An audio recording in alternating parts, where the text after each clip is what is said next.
होत आहे आणि आज तुम्ही बघा अर्ज भरायसाठी माझ्यासोबत 1000 लोक आलेले आहेत। हेच माझं प्रेम आहे आणि हाच माझा विजय आहे। मतदारांसमोर जाताना आपण कोणते विषय घेऊन जाणार आहात? आपण मतदारांसमोर जाताना कुरुल गटामधले जे काही रस्ते, वीज आणि पाणी हे प्रमुख प्रश्न आहेत आणि जे काही घर म्हणजे ह्याचे जे प्रश्न आहेत, काही छोटे छोटे रस्ते आहेत, गटारे आहेत, प्रत्येक ठिकाणी झोपडपट्टीमध्ये कोणाला घरकुलाचे काय विषय आहेत, तर हे विषय पण आम्ही घेणार आहेत। तुम्हाला उमेश पाटील तिथं उमेदवारी जाहीर झालेली आहे, त्यांचे अर्ज भरले आहेत, तुम्ही आव्हान वाटते? मी मागच्या महिन्याभरामध्ये पूर्ण घर टू घर सगळ्यांना भेटलेलो आहे, माझ्या मतदारांशी त्यांच्याशी संवाद साधलेला आहे।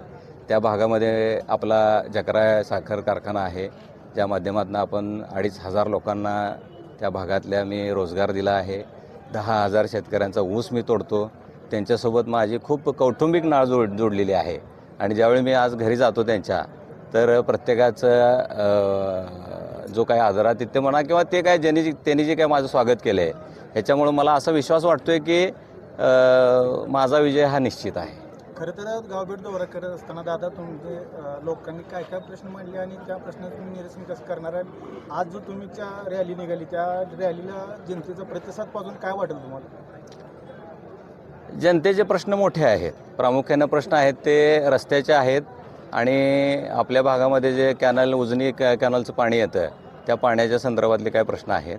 रस्त्याचे जे प्रश्न आहेत ते आता पाणंद रस्ते म्हणा किंवा जे ग्रामीण रस्ते आहेत ते रस्ते पक्षाशी बोलून पालकमंत्री आहेत, राजन मालक आहेत, यांच्या माध्यमातून आपण तो सगळा प्रश्न प्रामुख्याने सोडूया आणि लोकांना हा जो उत्साह दिसतोय तर लोकांना माझ्याकडून अपेक्षा दिसत आहेत पुढच्या भविष्यामध्ये की येणाऱ्या काळामध्ये मी त्यांना एक आश्वासक चेहरा वाटतो असं एकंदर दिसतंय। माझ्यापेक्षा मीडियाला जास्त समजेल। तरुणांच्या रोजगारासाठी परवा तुम्ही काम करतो म्हणून सांगितलं 10,000 निश्चितच माझा तो पुढचा प्लॅन आहेच। ज्यावेळी मी एकदा ही निवडणूक जिंकून आत गेलो की आपण त्याच्यावरती मोठं प्लॅन करतो। 1-2,000 एकरावरती आपल्या भागामध्ये कुरुल जिल्हा परिषद गटामध्ये MIDCचं माझं स्वप्न आहे आणि ते निश्चित मी कमळाला निश्चित पसंती देणार आहेत, कारण त्यानंतरच्या ज्या महापालिकेच्या निवडणुका झाल्या त्यामध्ये कमळाला लोकांनी पसंती दिलेली आहे। कमळाला लोकांनी विकासासाठी पसंती दिलेली आहे। विकास हा फक्त कमळच करू शकतो असं मतदारांच्या मनामध्ये ठाम झालेला आहे। दादा शेवटचा प्रश्न, विजन काय असणार जिल्हा परिषद गटांचं ठळक विजन काय असणार? जिल्हा परिषद गटाचं ठळक विजन म्हणाल तर लोकांच्या प्रामाणिकपणे सर्व अडचणी सोडवणे हे माझं विजन असणार आहे। धन्यवाद। आज तुम्ही अर्ज दाखल केलेला आहे आणि बऱ्याच दिवसापासून लोक समाधान होते की तुम्ही अर्ज भरताय की नाही हे होता, आता तुम्ही अर्ज भरलेला तर काय प्रॉब्लेम? नाही, मुळामध्ये संभ्रम असण्याचं कारण नाही, कारण मी भाजप पक्षामध्ये आलोय आणि राजनदादा मालकांसोबत आणि पालकमंत्र्यांसोबत चर्चा करूनच मी पक्षप्रवेश घेतला होता आणि कुरुल गटामध्ये आपलं काम आहे आणि जनता माझ्यासोबत आहे आणि आज तुम्ही बघा अर्ज भरायसाठी माझ्यासोबत 1000 लोक आलेले आहेत। हेच माझं प्रेम आहे आणि हाच माझा विजय आहे। मतदारांसमोर जाताना आपण कोणते विषय घेऊन जाणार आहात? आपण मतदारांसमोर जाताना कुरुल गटामधले जे काही रस्ते, वीज आणि पाणी हे प्रमुख प्रश्न आहेत आणि जे काही घर म्हणजे ह्याचे जे प्रश्न आहेत, काही छोटे छोटे रस्ते आहेत, गटारे आहेत, प्रत्येक ठिकाणी झोपडपट्टीमध्ये कोणाला घरकुलाचे काय विषय आहेत, तर हे विषय पण आम्ही घेणार आहेत। तुम्हाला उमेश पाटील तिथं उमेदवारी जाहीर झालेली आहे, त्यांचे अर्ज भरले आहेत, तुम्ही आव्हान वाटते?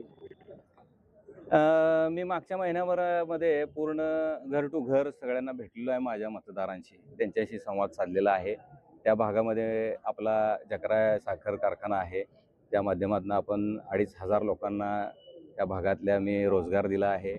10,000 शेतकऱ्यांचा ऊस मी तोडतो, त्यांच्यासोबत माझी खूप कौटुंबिक नाळ जोडलेली आहे आणि ज्यावेळी मी आज घरी जातो त्यांच्या, तर प्रत्येकाचं जो काही आदरातिथ्य म्हणा किंवा ते काय त्यांनी जे काय माझं स्वागत केलं आहे, ह्याच्यामुळं मला असा विश्वास वाटतो आहे की माझा विजय हा निश्चित आहे। खरं तर गावभेट दौरा करत असताना दादा तुमचे लोकांनी काय काय प्रश्न मांडले आणि त्या प्रश्नाचं तुम्ही निरसन कसं करणार आहे? आज जो तुमच्या रॅली निघाली त्या रॅलीला जनतेचा प्रतिसाद पाहून काय वाटेल तुम्हाला? जनतेचे प्रश्न मोठे आहेत, प्रामुख्याने प्रश्न आहेत ते रस्त्याचे आहेत आणि आपल्या भागामध्ये जे उजनी कॅनलचं पाणी येतं त्या पाण्याच्या संदर्भातले काय प्रश्न आहेत. रस्त्याचे जे प्रश्न आहेत ते आता पाणंद रस्ते म्हणा किंवा जे ग्रामीण रस्ते आहेत ते रस्ते पक्षाशी बोलून पालकमंत्री आहेत, राजन मालक आहेत, यांच्या माध्यमातून आपण तो सगळा प्रश्न प्रामुख्याने सोडूया. आणि लोकांना हा जो उत्साह दिसतोय तर लोकांना माझ्याकडून अपेक्षा दिसत आहेत पुढच्या भविष्यामध्ये. येणाऱ्या काळामध्ये मी त्यांना एक आश्वासक चेहरा वाटतो असं एकंदर दिसतंय. माझ्यापेक्षा मीडियाला जास्त समजेल. तरुणांच्या रोजगारासाठी परत मी काम करतो. निश्चितच माझा तो पुढचा प्लॅन आहेच. ज्यावेळी मी एकदा ही निवडणूक जिंकून आत गेलो की आपण त्याच्यावरती मोठं प्लॅन करतो. 1-2 हजार एकरावरती आपल्या भागामध्ये कुरुल जिल्हा परिषद गटामध्ये MIDCचं माझं स्वप्न आहे आणि ते निश्चित मी येणाऱ्या 5 वर्षामध्ये पूर्ण करणार असा विश्वास मला आहे. आता या नगरपालिकेमध्ये देखील धनुष्यबाण आहे आणि या ठिकाणी मूळचं राजकारण सगळं वेगळं आहे, तर त्या ठिकाणी लोक कमळाला पसंती देतील. कमळाला निश्चित पसंती देणार आहेत, कारण त्यानंतरच्या ज्या महापालिकेच्या निवडणुका झाल्या त्यामध्ये कमळाला लोकांनी पसंती दिलेली आहे. कमळाला लोकांनी विकासासाठी पसंती दिलेली आहे. विकास हा फक्त कमळच करू शकतो असं मतदारांच्या मनामध्ये ठाम झालेलं आहे.